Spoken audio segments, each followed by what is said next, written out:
Assalamualaikum warahmatullahi wabarakatuh.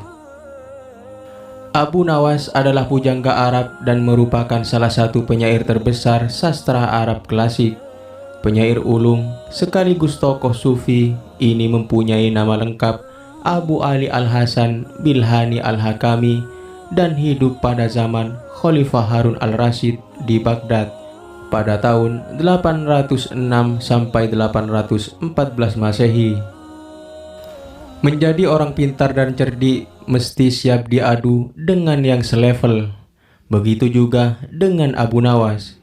Tersebutlah 3 orang yang cukup terkenal cerdik dan pandai pergi berkeliling negeri untuk menantang adu pintar dengan mereka. Pada suatu hari, ketiga orang itu memasuki kampung Abu Nawas. Penduduk sepakat untuk menghadapi ketiga orang itu. Maka mereka sodorkan si cerdik Abu Nawas.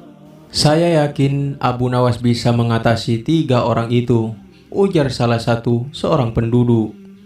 Singkat cerita, Abu Nawas akhirnya setuju menghadapi orang itu, mengadu kepintaran antara Abu Nawas dengan ketiga orang itu yang bertempat di lapangan bola sehingga masyarakat bisa menonton. Setelah waktu yang ditentukan tiba, maka berkumpullah penduduk setempat. Abu Nawas tanpa santai, ia selalu mengapungkan senyum kepada tiap orang yang mendekatinya. Acara pun dimulai, masing-masing kontestan memperkenalkan diri. Sebagai penghormatan, juri mempersilahkan 3 orang itu untuk bertanya kepada Abu Nawas. Ketiga orang itu sangat senang mendapat kesempatan bertanya duluan. Maka dengan congkaknya orang pertama bertanya kepada Abu Nawas, "Di mana sebenarnya pusat bumi ini, wahai Abu Nawas yang tolol?" Abu Nawas tersenyum simpul dibilang tolol. Si cerdik ini menjawab, "Itu sih gampang." "Kalau begitu, di mana?" desak orang itu. "Tepat di bawah telapak kaki saya, saudara yang budiman," ujar Abu Nawas dengan senyum mengambang sambil merapatkan kakinya dan sedikit membungkuk. Jawaban Abu Nawas itu membuat orang kedua tidak terima. Ia langsung berkata dengan keras, "Bagaimana saudara bisa membuktikan hal itu?" "Jika kalian tidak percaya atas jawabanku, ukur saja sendiri," jawab Abu Nawas dengan enteng. Tampaknya jawaban itu telah membuat orang pertama tertegun dan hanya bisa diam saja. Untuk itulah tiba giliran orang kedua mengajukan pertanyaan kepada Abu Nawas. "Berapa banyak jumlah bintang di langit?" Pertanyaan yang nyaris sama dengan sudah pasti bisa dijawab Abu Nawas dengan mudah. "Bintang-bintang yang ada di langit itu jumlahnya sama dengan rambut yang tumbuh di keledaiku ini," kata Abu Nawas sembari menuding keledainya yang sedang merumput.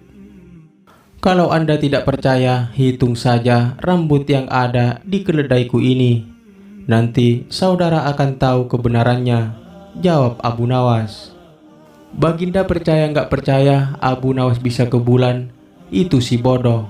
Itu cuma akal-akalan saja. Bagaimana orang bisa menghitung bulu keledai? Sanggah bijak kedua lelaki itu.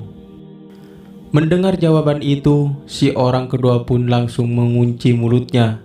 Sekarang tampillah orang ketiga. Orang ini konon paling cerdas di antara yang lain. Ia memang agak terganggu oleh kecerdikan Abu Nawas dan dengan ketus ia bertanya, "Tampaknya saudara tahu banyak mengenai keledai. Coba saudara katakan kepadaku, berapa jumlah bulu yang ada di ekor keledai itu?" Sebuah pertanyaan yang tidak kreatif dan nyaris mirip orang pertama dan kedua. Ini tentu saja membuat Abu Nawas tertawa mengejek. "Aku tahu jumlahnya. Jumlah bulu yang ada di ekor keledaiku ini sama dengan jumlah rambut yang ada di janggut saudara," jawab Abu Nawas dengan senyum-senyum. "Bagaimana saudara bisa membuktikan hal itu?" tanya orang ketiga penasaran. "Itu mudah saja. Begini, saudara mencabut sehelai bulu dari ekor keledaiku, kemudian saya akan mencabut sehelai rambut dari janggut saudara. Nah, kalau sama, maka yang aku katakan adalah benar. Kalau tidak, berarti saya keliru, jawab Abu Nawas. Tentu saja orang ketiga itu dibuat mati kutu oleh Abu Nawas. Bisa dibayangkan sakitnya jika rambut di janggut itu dicabut satu persatu sejumlah bulu di ekor keledai Abu Nawas. Orang ketiga tak terima dengan cara menghitung sedemikian. Hanya saja dia tak bisa berkutik, para penonton pun menganggap Abu Nawas pemenangnya. Demikianlah kisah bagaimana Abu Nawas menghadapi 3 orang bijak itu. Semoga bermanfaat dan menghibur. Wallahu a'lam bishawab. Assalamualaikum warahmatullahi wabarakatuh.